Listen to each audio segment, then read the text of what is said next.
Hi everyone, this is Amy, and I used an awesome app, or I'm using an awesome app called Mindshift. I highly recommend it. It's intuitive, it's got a lot of helpful tools and psychoeducation in it, but not an overwhelming amount. And the first thing you do, so we're on the home screen right now, the first thing that you need to do is check in. And it asks you how you're doing today. Now, there's a lot going on in the world, as we all know. We have a war going on in Ukraine. There's Supreme Court decisions that have, definitely affected me personally. There's, Uvalde, Highland Park, which is relatively close to where I live. I was marching in a parade when it happened. So there's a lot of complex feelings going on, a lot of heaviness. My own personal family has a lot going on too. I consider myself a pretty resilient person, and I have a lot of healthy coping mechanisms for stress. So I would say I'm doing okay. This can go up to great, down to awful. This is your daily check-in, and I've recorded this a few times, so it's a little goofed up for me, and I've maxed out the number of times I can do this, but I'm going to go down, like I'm not even okay. I'm a little, below that, because you got to be honest, right? I'm still okay, but I'm not great. So you hit submit, and it's going to tell me I've maxed out.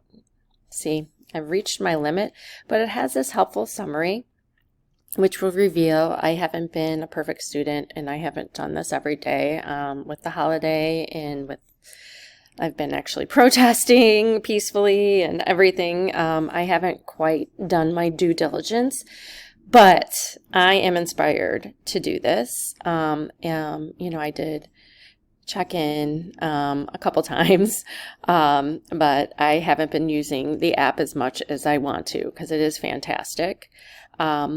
And this will give you a week in review and will show you exactly how, your emotions and your anxiety is trending. And then you can also, I hit close here. And I think because I maxed out, but there's also lots of helpful information once you get past that screen.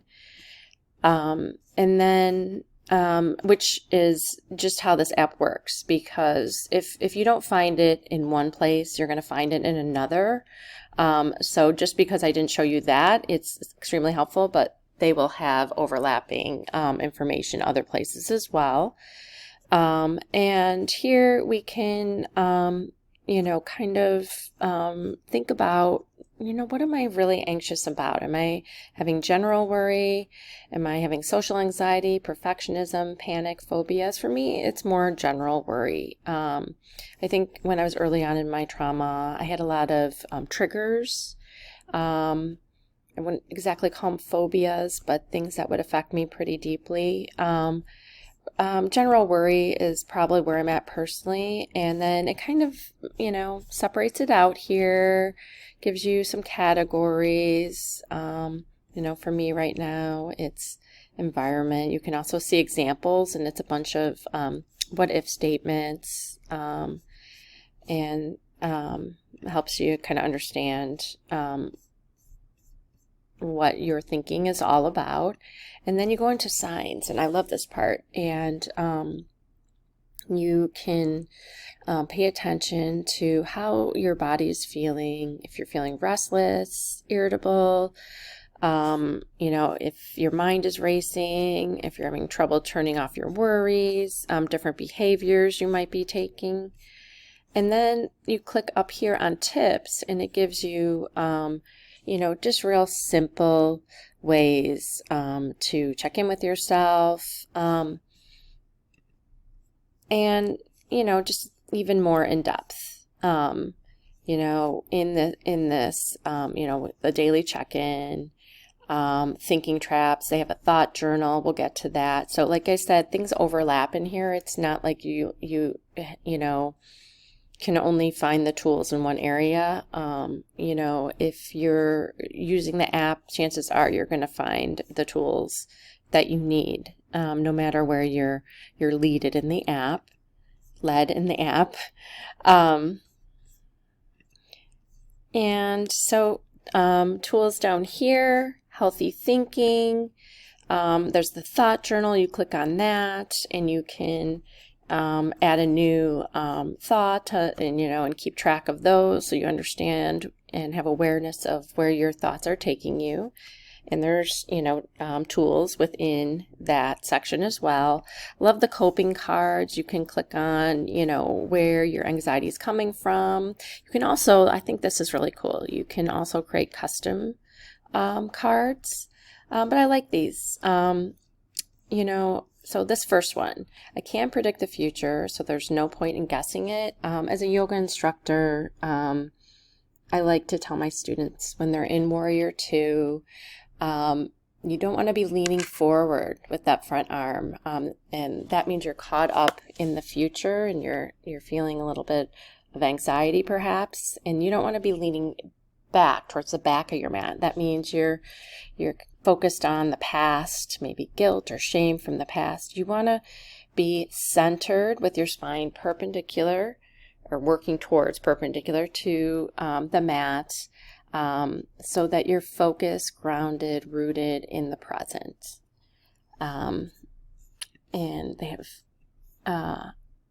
even if something bad happens, I can handle it, resiliency.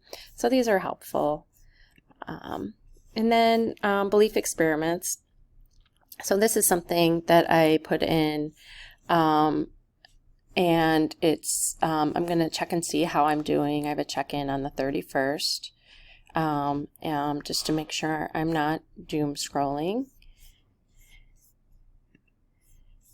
And chill zone. This is my favorite, and this is about meditation, and just a reminder to focus on your breath. Audio 1 is a male voice. Audio 2 is a female voice. They have all different meditations. It can be for public speaking. It can be a body scan, mindful breathing, mental vacation. Love this. Mental vacation.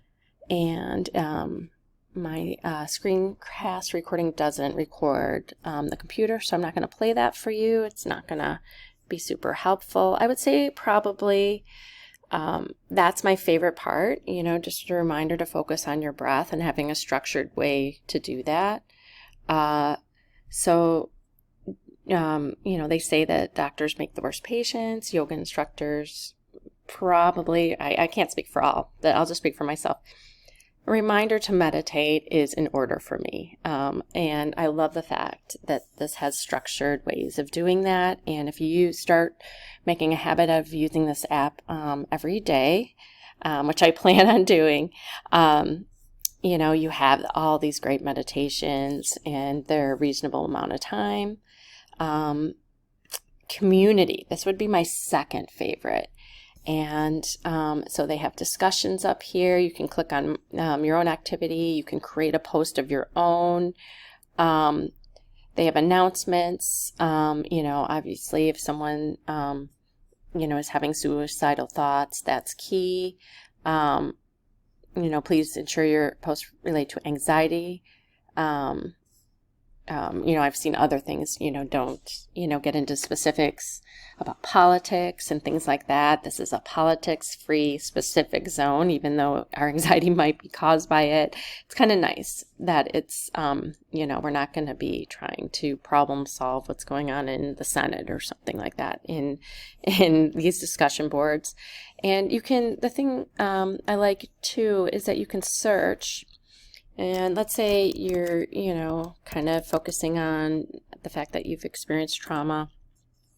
You can search that and you can find people to build community with. I'm not sure what I just did, but anyways, I'm going to close out of there. It has worked really well, and I have done upvotes on people and giving people supportive comments. I haven't posted myself, but once I get more into this app, I certainly will. I don't shy away from those things, but I love the community that this app offers. And then also, I'm getting up on 10 minutes, but there's also a goals area here. Mine is less social media, ironically.